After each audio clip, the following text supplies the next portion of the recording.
राज्याच्या राजकारणातूनच ही मोठी बातमी आहे। उपमुख्यमंत्री एकनाथ शिंदे यांच्या बालेकिल्ल्यात आज भाजपचे मंत्री गणेश नाईक जनता दरबार घेणार आहेत।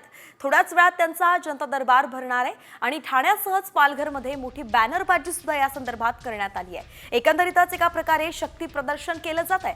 शिंदेंच्या बालेकिल्ल्यामध्ये भाजप आपली ताकद वाढवण्याचा प्रयत्न करत असल्याची चर्चा आता या सगळ्या घडामोडींमुळे जोर धरू लागली आहे। तेव्हा आता या जनता दरबाराच्या निमित्तानं महायुतीमध्ये वादाची ठिणगी फुटण्याची शक्यताही नाकारता येत नाहीये। राज्याच्या राजकारणातूनच ही मोठी बातमी आहे। उपमुख्यमंत्री एकनाथ शिंदे यांच्या बालेकिल्ल्यात आज भाजपचे मंत्री गणेश नाईक जनता दरबार घेणार आहेत।